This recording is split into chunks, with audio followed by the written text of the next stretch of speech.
I asked you to name the most important example of racism, and you gave white cops going after black people. And I told you, gave you the facts for that, so that's nonsense. So you must have something else. What else is it? If you think racism remains a problem in America, give it to me.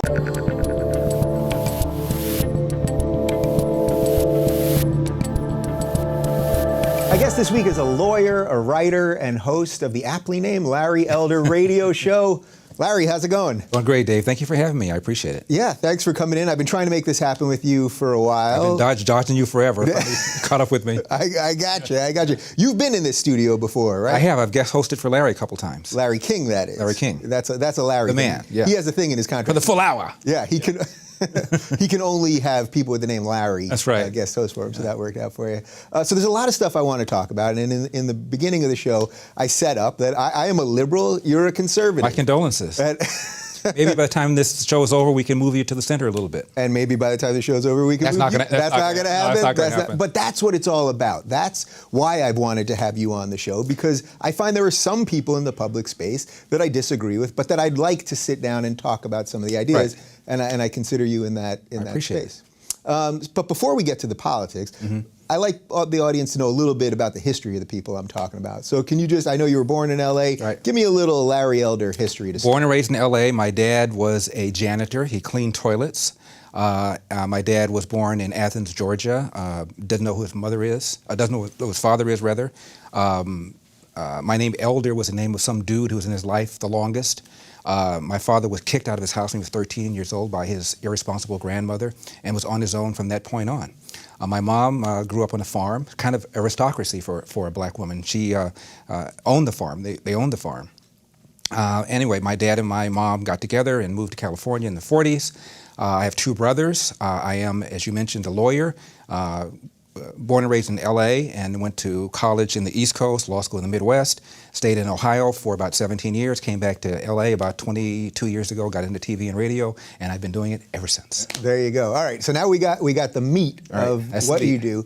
Now, you're not a practicing lawyer right now. Negative, no. Yeah. No, I did it for 2.5, 3 years, and that was it. I find a lot of people in the public space either were lawyers at one time, or I know there's a ton of comedians that were lawyers. What is it about lawyers? A lot of them want to get out. What's that about? I'm not sure that's true. It's just a real flexible thing to do. You learn how to reason, you learn about the law, you learn about the Constitution.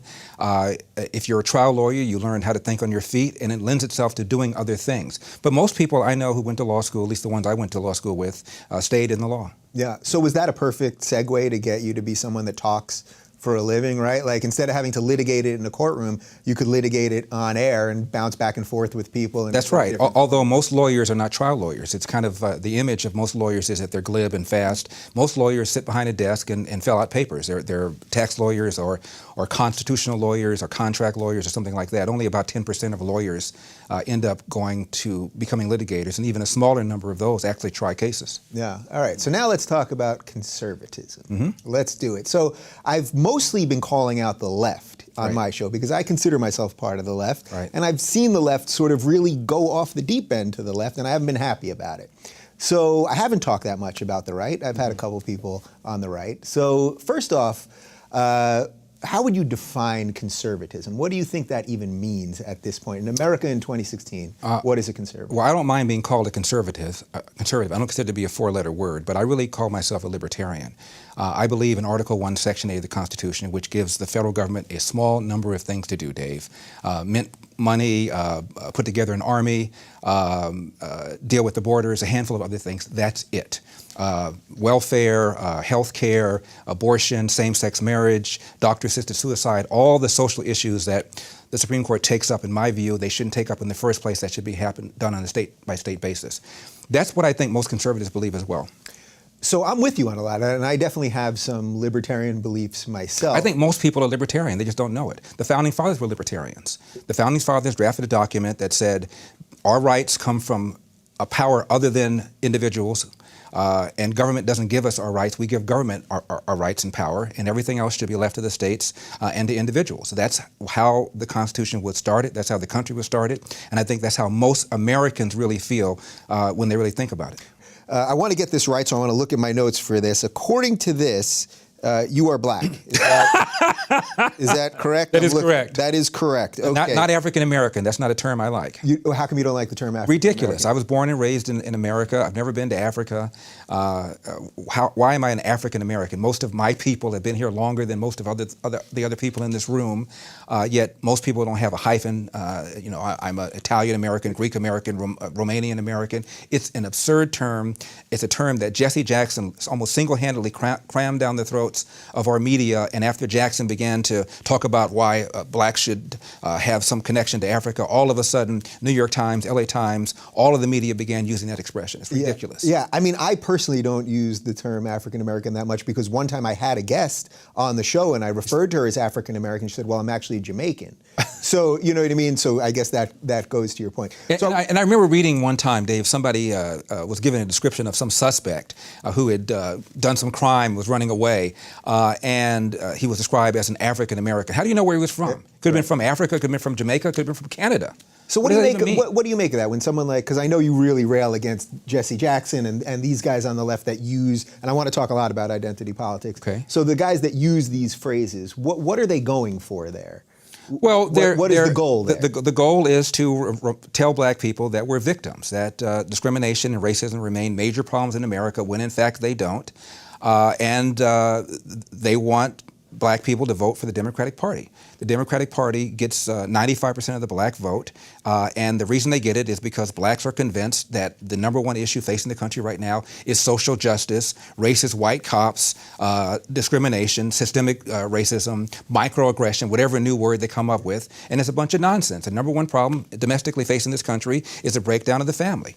And President Obama said it, I didn't. A black kid, or kid, not just a black kid, a kid raised without a dad is 5 times more likely to be poor and commit crimes, 9 times more likely to drop out of school, and 20 times more likely to end up in jail. So you're far more likely to end up in jail without having a dad than you are because of a white racist cop. Right. So, but you wouldn't not acknowledge that there are some systemic issues. Give me an example. Tell me what you think the most systemic racist issue is. What is it? Well, I would say that because black people in many cases, were descendants of slaves, that racism as an institution, that it just, a certain amount of it just exists. 2015? Give me the most blatant racist example you can come up with right now. I think you could probably find evidence that in general, cops are more willing to shoot if the perpetrator is black than white. What's your basis for saying that? Last year... Well, look, I know a lot of people would say, look what's going on in Chicago. I know what they would say. Yeah. I'm talking about what the facts are. 965 people were shot by cops last year and killed. 4% of them were white cops shooting unarmed blacks. In Chicago in 2011, 21 people were shot and killed by cops. In 2015, there were 7. In Chicago, which is a third black, a third white, and a third Hispanic, 70% of the homicides are black on black. About 40 per month, almost 500 per year last year in Chicago, and 75% of them are unsolved. Where is the Black Lives Matter on that? The idea that a racist white cop shooting unarmed black people is a peril to black people is BS. It's complete and total BS.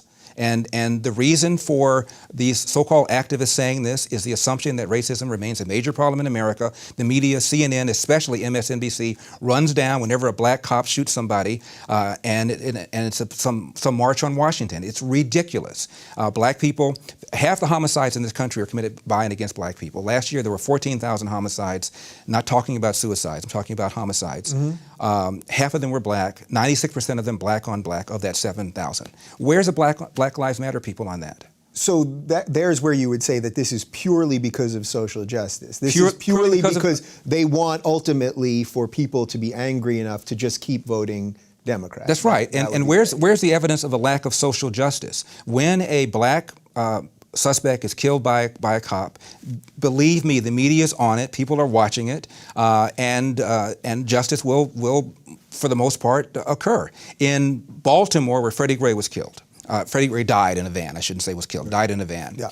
You have a city that's 45% black. City council is 100% Democrat. The majority of city council is black. The top cop at the time was black. The number 2 cop was black. The majority of the command staff is black. The mayor is black. The AG is black. And yet here we are talking about racism. I mean, it's absurd.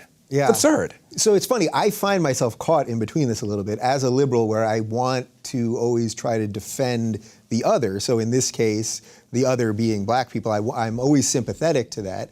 And that, at the same time, I hear you laying out a pretty solid case. These are just the facts. I'll tell you something else, too. There was just a study, University of Washington, and it turns out cops were more reluctant, more hesitant to pull the trigger against a black suspect than a white suspect, probably because of the fear of being accused of racially profiling and the fear that the civil rights establishment was going to come down on them. So if anything, whites are more likely to be shot by a cop under certain circumstances than a black person. And in the last 30 or 40 years, the percentage of suspects killed by cops who are black has declined 75%. However, the percentage of whites killed by cops has flatlined. Yeah. And so if anything, people are more concerned about shooting black people for fear that they're going to be called racist. And almost every one of these incidents, whether it's Eric Gardner in New York, who died because he was selling Lucy's and resisted arrest, whether it's Tamir Rice in Cleveland, who was twirling around the gun, whether it's Michael Brown in Ferguson, who had just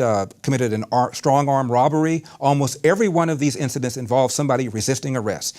Why don't you just do what the police tell you? My dad said, when I get pulled over, have my hand at 10 o'clock, have my hand at 2 o'clock, say yes, sir, say no, sir, make sure my paperwork is in order, and if I feel the cop is mistreating me, get a badge number and deal with it later on. If Jesse Jackson and Al Sharpton and Obama and the whole group of them told black people to do that, we'd have a lot fewer of these things to deal with in the first place. Yeah. All right, so I'm with you. I'm hearing a lot of what you're saying here. So as a black conservative then, who now you've laid out your case there. But you haven't laid out yours. I asked you to name the most important example of racism, and you gave white cops going after black people. And I told you, gave you the facts for that, so that's nonsense. So you must have something else. What else is it? If you think racism remains a problem in America, give it to me. Well, I think it remains a problem. Give it to me. It may not be systemic in that it's not like you're not being hired because you're black. There's no systemic reason, legal reason that exists, that kind of thing. But I think that racism as a general theory exists. I need some specifics. You gave me the white cop thing. What else? Give me another example where you think is a problem. Well, as a black conservative, tell me how do you get people to come around? You're the one who made the assertion that you think racism remains a major problem in America. I asked you to give me an example. You gave me white cops going after blacks. As far as I'm concerned, you didn't hold it up very well. What's the other argument you have? What's the other thing? Well, I don't know that it's systemic in the sort of macro sense. I'm not mad. I just want to know what it is you're talking about. That's exactly what believe me, that's 100% why I wanted to have you Blacks here. are not getting into school. BS. We have affirmative action. So a black person with an SAT and a GPA of X will get into a school faster and easier than a white person with an SAT or a GPA of X. And if going to school is a route to the middle class, you can make an argument that blacks have an easier route to the middle class. If you're talking about about poverty, the poorer you are, the more accessible loans and grants are for you. The problem, the biggest burden that black people have, in my opinion, again, is the percentage of blacks, 75% of them, that are raised without fathers. And that has every other social negative consequence connected to it. Crime, not being able to compete economically in the country, being more likely to be arrested, that's the number one problem facing the black community. And when I hear people tell me about systemic racism or unconscious racism, I always say, give me an example, and almost nobody can do it. Do you think that, despite what you've said about President Obama, do you think that now that he's out of office, maybe he could step into the role that you'd like to see him in? So instead of America turning to Jesse Jackson and Farrakhan and Sharpton, maybe they can turn to you, but if not to Larry Elder, that maybe Obama, when you disconnect it from politics, can actually talk about some of those things. Because, you addressed it a second ago. You said he did mention the family and mention fathers and all that. Yeah. So is there a chance? Do you think there's a chance for that? I'm not optimistic because in his last press conference, he talked about we still have a great deal to do on race. By the way, when people talk about a great deal to do on race, all they really mean is how black people feel about white people and vice versa. They don't care about Hispanics. They don't care about Asians. They really care about the relationship between blacks and whites. And Obama has, throughout his 8 years, in my opinion, when he could have ignored the race card or put it in perspective, picked it up. whether it's Cambridge Police or whether it's Trayvon Martin, if I had a son he would look like Trayvon, or whether it's invoking Ferguson, whether it's hiring somebody like Eric Holder who's lecturing the country on race and racism. Obama, I think, believes that racism remains this huge, massive problem in America despite his election and despite his re-election. Yeah. And I don't. And so I don't think he's going to say the right thing and do the right thing. I think he's encouraged black people to think of themselves as victims, as opposed to saying, look at me, I busted my butt. My parents made sure I had a good education. I didn't make bad moral mistakes. I got married before I had kids. Follow my model and you'll be fine. He has not said that at all. What he said is, we have real problems in this country. He embraced the Black Lives Matter movement. I mentioned Trayvon Martin. I mentioned some of the other things. In my opinion, the reason that a lot of people voted for Obama was because they thought he was going to do exactly what you suggested, which is to heal us, put things in perspective. Tell young black people they ought not be angry when they're pulled over by a cop. All the cop is doing is his job. Mm-hmm. Instead, he did the opposite. So I'm not optimistic at all that he'll play that kind of role that you suggest. Yeah, so the way we've demonized... I hope I'm wrong. Yeah, I hope you're wrong too. I don't know. But the way we've demonized cops as part of this, I agree. I mean, I see a lot of times people are just screaming about how evil cops are and they're hunting people down and all of this stuff. I don't know a ton of cops, but I knew some in New York and I know a couple here. I mean, generally they're trying to do good, right? I mean, do you have any experience in which, have you ever been pulled over and had a bad experience? I probably have been pulled over maybe more than almost anybody you know. I got my driver's license when I was 15 and a half, my learner's permit, and then when I was 16 I was able to drive by myself, and I probably looked like I was 12. So I got pulled over probably 100 times, and with the exception of one or two instances, the encounter was brief and professional. One time a cop told me to take my head out of my ass. That was the first time I got pulled over, by the way. Yeah. I was driving and there was a light behind me and I knew I hadn't done anything wrong, so I just kept going.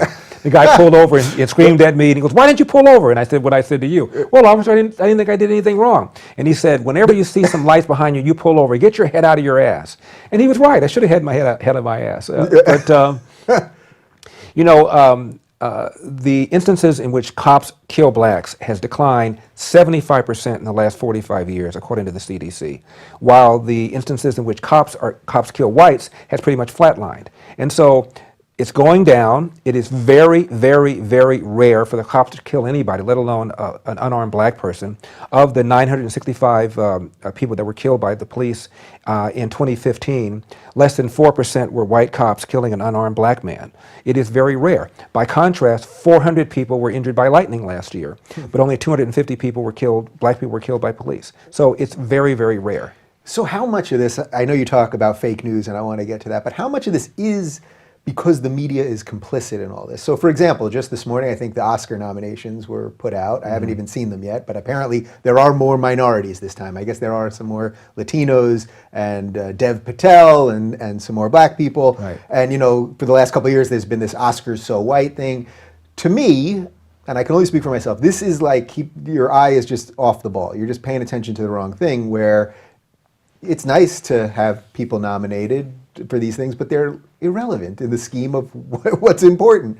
And what you should be caring about is education and all that. Right. But the media has made such an importance out of this that it's like it's getting the black community's eye off what's actually important, which would be education and family and some of the other stuff. I couldn't agree with you more. I have an actor friend and I said, "Why is this important to you?" And he said, "Because it provides role models and enhances the self-esteem of black people." That's what he said. Mm-hmm. I said, "Are you aware that black boys and black girls have higher self-esteem than white girls and white boys?" This has been tested for decades. It's been the case for a long time. And there are very, very few Asian actors and actresses, yet Asian Americans, Japanese Americans, Chinese Americans, and Korean Americans on a per capita basis make more money than virtually anybody else in this country. So it's utterly irrelevant. Yeah. And for us to pay attention to this, and it's also not true. If you look at the last 15 years or so, roughly 10% or so of the nominees for the major categories have been black people. There have been a couple of years where there's been a shutout, but add it all up, and it's about parity with population. Right, so that's the irony. It's within a couple of percentage points, Right. it actually has been a Right. parity. And Jamie Foxx, who got an Oscar for Ray, Right. said in connection with this Oscar so white movement, he said, "Act better. Be better. Mm-hmm. Raise your game. Don't demand, don't yell, don't scream, get better, act better." Yeah. He got an Oscar. And I think part of the reason he said that is because it kind of demeans his Oscar. Right, because then it means you're complaining that Oscars are so white. How did I get one? I was lucky. Yeah. Maybe, just maybe, I was excellent. Yeah. Mm-hmm.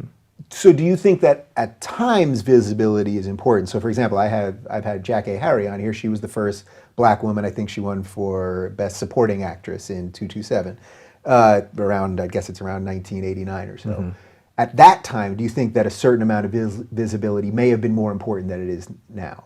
Like, because finally a black person did it. Even if you don't think that the thing in and of itself is important. I don't think so. I remember some years ago there was an Olympic black skier named Debbie Thomas, I believe was her last name, and she was the first black Olympiad in ice skating, and she was constantly asked, "Who are your role models? Who are your role models? Who inspired you?" And finally, to me, out of exasperation, she said, "I don't need to see somebody black do something before I think I can do it." And that's how I feel. If I want to do something, what's holding me back from doing it, other than my own insecurities or inadequacies? Just get up, make it happen. Yeah. How exhausting is this conversation to you? I don't mean this literal conversation right now, but just this thing. You know, so much of what you talk about has to, unfortunately, be framed around something that you don't even think is real. You know what I mean? It's something that you think should be put behind us, that actually is behind us, and yet you have to talk about it a lot. Just on a personal note, how does that feel for you? It doesn't bother me. I think there's a lot of feeling that race and racism remain major problems in America, and I think that you're approaching this with sincerity and real concern. I just don't think it's that big of a deal. Yeah. By the way, I've emailed DeRay McKesson to have him on, who's the lead, I think the quasi-leader of Black Lives Matter. He hasn't responded, but I will ask him again. So I'm not just playing favorites here. Mm-hmm, you know, mm-hmm. I'm just putting that out. No problem. This is America. There are Cubans who are braving shark-infested waters to get here. There are people from Central America coming up here. Why do people come here? Why do so many people want to come to America? And it is because it is the land of the free and the home of the brave. It is a place where you can go from nothing to something faster than at any time and anywhere than in all of human history. That's why we're here. And to me, again, you are almost giving the forefinger to all the people who fought, struggled, worked hard, and died for people to sit around in 2017 and bitch, moan, and whine about race and racism. I am with a best-selling author, a radio host, and a man who once beat me senseless in front of millions of people. Larry Elder, welcome back to the Rubin Report. Round two. This will be round three. How are you? We're up to Rocky 3. That's right, you know Rocky what I mean? 3. Mm-hmm. See, but if it was Rocky... No, it's like Muhammad Ali and Frazier. You know? Right. Ali lost the first one, Ali lost the first one, won the second one, and then they had the big third one, Thriller in Manila. This is Thriller in Manila. This is Thriller in Manila. Right. See, I wish this was more like Rocky, because in the original Rocky, it was to a standstill. Rocky 1, right? Nobody wins. Rocky 2, Rocky finally wins, and then 3, well, at that point, you're retired. I think, Rubin, the only question is, which one of us is Ali, which one of us is Frazier? We shall find out, my friend. We shall find out. All right, so you just sat down here, but we've already talked about comic books, about basketball. About the movie Black Panther. Yeah. About racism, about Trump. I think we covered everything. Bye. All right, well, let's do a little bit of it for the people. So I just want to jump back to that original moment, because I said it to you last time you were here, which was about a year ago. And when that moment where you really beat me senseless about systemic racism, that was about 2 years ago already, if not more at this point. And so many people, I was just in London 2 days ago, and I did a Q&A, and people were asking me about it. I mean, that thing really there are many versions of it on YouTube. It's just caught fire. And as I said to you last time, it was sort of, I view it as my best moment and my worst. It was my worst because I came to an intellectual fight without the proper equipment, and it was my best because we left it in and let it be, and it was a learning moment for me and then for everyone else. Well, you had a lot of class for leaving it in. A lot of people would have taken it out, and no one would have known it happened. And secondly, the older one gets, the more difficult it is for one to kind of change one's beliefs. And for you to do it at your age, to rethink your assumptions, it takes a lot of guts. A lot of people don't want to do that. That's a pretty depressing thing, don't you think? I agree with you. Most people don't want to do it. I think we've fostered here something that is allowing people to do it, but most people don't want to do that. You know, and it's funny, we're in an atmosphere where just a moment ago I'm driving in listening to talk radio, and I think it's CNN or MSNBC, and they're going on and on about how Trump has now made lying the currency of the day, and no one tells the truth anymore. Facts don't matter. And they're talking about the kinds of lying that Trump does, where he talks about the crowd size and how much money he has and stuff like that. The lies of the left are huge lies, and they damage the country. The lie that racism remains a major problem in America, it's a lie. The lie that women make 77 cents on the dollar for doing the same thing that men do, it's a lie. The lie that rich get rich, the poor get poorer, these are lies. And these are big lies that drive the left and drive votes. These are the kinds of things that matter. So when you sit across from a guy like me, and the first time we did it, when I really still felt I was part of the left, I was trying to reform the left. Realistically, I'm not part of the left anymore. You know, and again, the left-right thing, as we talk about all the time, doesn't even have that much meaning anymore. It's really about authoritarians and libertarians and all that. But for all the years that you've been doing this, staking out conservative positions for how many years publicly have you 25. been doing this? 25 years. Was there a more sensible left at the time? Was there a guy you could sit across from that you disagreed with intellectually, but felt that it was forthright, it was honest, you just disagreed with the methodology and the results? Sure, there were lots of people that I felt that way with. And William Buckley had a very good friend, John Kenneth Galbraith, who was a left-wing economist. They disagreed about everything. They were good friends. Believe it or not, Antonin Scalia's best friend on the Supreme Court is Ruth Bader Ginsburg. What it requires is somebody to recognize that if I have a position that's different from yours, it doesn't mean that I'm a bad guy. It doesn't mean that I'm evil. It means that I see the world differently. It takes a certain kind of maturity to do that. Unfortunately, we've gotten to the place now where if you don't believe that racism is a major problem in America, if you're black, you're a sellout. If you're white, you're a racist. If you say something negative about the Black Panther, which I just did and just tweeted, I got hammered.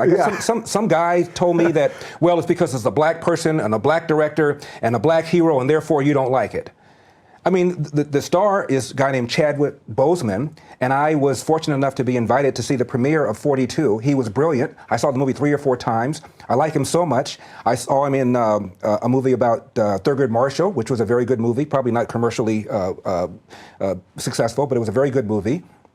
And I saw him play in the movie with, we played James Brown. He was very good. The movie wasn't that good, but he was good. Yeah. So he's an intriguing actor. Again, I don't go to see a movie to not be happy, to waste my time. Yeah, and you're a comic book guy. I mean, the reason we were talking about comic books is because I've got a whole bunch in the green room here, and you were immediately going on about all this stuff you love. So it's not like you're walking into that thing to hate it. Right, and so the criticism is just bizarre. I mean, what do you think I am? What do you think I do? I get up in the morning, hate myself, gouge my eyeballs out, try to claw my skin color off? I mean, that's just...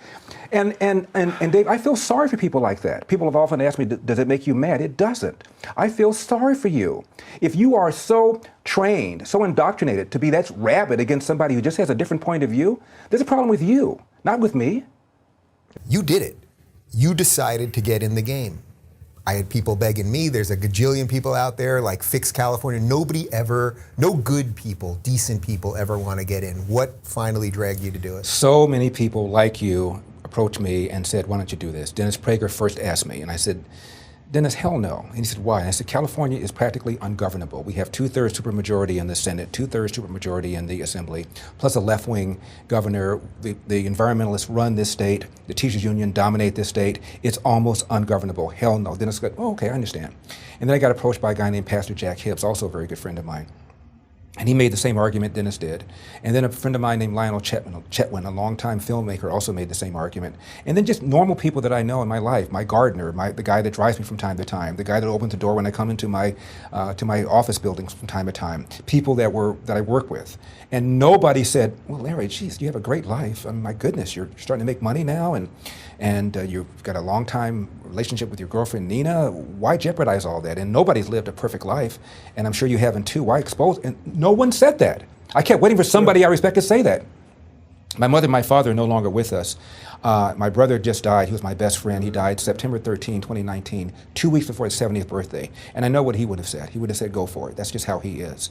My mom would have said, go for it. My dad would have been more reluctant about my own privacy and my own career, but my mother would have said, go for it. She's been more political than I am. So I ran out of reasons not to do it. And the more I watched Gavin Newsom, the more he ticked me off. The way he was sitting at that restaurant called the French Laundry, Dave, I never even heard of that restaurant until he was there. I thought it was probably the most elite restaurant in California. It's not. I thought it was the most elite restaurant in America. It's not. It's one of the most elite restaurants in the world. Oh, yeah. And here he is sitting there incurring a tab, some people say it's 12 grand, I heard it was high as 30 grand, with the very medical professionals and the lobbyists that drafted the mandates that they were violating by not wearing masks and by not socially distancing. At the height of lockdown, this wasn't 2 weeks And ago. his 2 kids were enjoying in-person private education, and he exempted his own winery from the mandates. And this kind of arrogant, smug, entitled attitude really started ticking me off. And then you add to that the crime and the homelessness and the hellacious cost of living in California. Larry, They're scared to you've death. blown me away once or twice over the years, but are you telling me that the conservatives are not racist? Are you telling me that the conservatives don't hate gay people and that the conservatives generally want to live and let live? Is that what you're dropping right here? That's what I'm saying. Most people want people to realize their potential. Why would it be in anybody's best interest for a group of people to perceive them as racist? How is that making things better? Don't you want everybody to be law-abiding, drug-abstaining, tax-paying people? Doesn't that make everything good? And whenever I ask people about systemic racism, and I always say, can you name names? What do you get? David Duke? After that, the list is pretty short, isn't it? Yeah. Give me the name. Who in Congress on the Republican side is systemically racist? Give me the name. Give me the name. And sometimes they say Trump. Are you kidding me? Best economy ever under Trump. He pardoned Jack Johnson, the first black heavyweight champion, that Obama didn't do, despite the fact that Ken Burns, the lefty documentarian, came to Obama and said, please pardon this guy, didn't do it. Sylvester Stallone, please pardon the guy, didn't do it. Trump does it. He also commuted the sentence of a woman named Alice Johnson, who had done a very long, at the Trump Hotel. very long nonviolent drug offense. He put permanent funding of historically black colleges on for 10-year footing. No one else had done that before. Expanded opportunity zones, dropping some of the rules and regulations in distressed areas so that you invite more business. If he is a racist, he needs to go back to racism school. When you were watching the State of the Union and he mentioned lowest black unemployment of all time, and then to watch the Congressional Black Caucus sit there like this, right. like to me that was everything that you've preached about in your 40 years doing this. How many years you been on air at this point? 27. 27. I gave you an extra 14. But in all of those years, black don't crack. I know. I look really. Good. I know I look really good. But when you watch that moment, it must have just been like, man, I have been screaming about this stuff. Here's the guy doing this stuff, and they dare sit there. But it's just one little example. They've been doing this for years. Obama's mom sent him back from Indonesia when he was 10 years old to eventually go to Punahou, the finest prep school in the state of Hawaii, because she wanted him to have better education. Michelle Obama did not go to a charter school. They didn't exist then, but she did not go to her local government school because it was so bad. She got on a bus and went to a much better school. Ice Cube, the rapper. He didn't go to his local government school. He went to Taft, which at the time was predominantly white. So what are they telling you? They're telling you they want choice, but you don't get choice. And they're beholden to the teachers union that adamantly opposes choice for all the reasons I just now mentioned. They don't get their automatic dues from the teachers union, and therefore it threatens them. They couldn't care less about the quality of education. And I mentioned the 300,000 teachers in public school teachers in California, and the average year only 2.2 are fired. Imagine. I told you between 5 and 7% of them are perceived to be incompetent. There are 20,000 cops here in LA. Imagine if 5% of them were bad cops. That's 1,000 cops on the streets. We wouldn't put up with it. Yeah. We put up with 15,000 bad teachers. Who wants to do something about that? We do. They don't. But I'm the bad guy. I'm the Uncle Tom. Think about it. Open up your eyes. Who's on your side? Now, the beauty of our private ballots is you can go in there and you're a mail-in ballot, and you can vote for a Republican, and nobody has to know about it. So I'm telling these independents and Democrats, pull the lever for me. Don't tell anybody. Who's on your side? I'm on your side. I'm going to tell people. If you're looking for more honest and thoughtful conversations about politics instead of nonstop yelling, check out our politics playlist. And if you want to watch full interviews on a variety of topics, watch our full episode playlist all right over here. And to get notified of all future videos, be sure to subscribe and click the notification bell.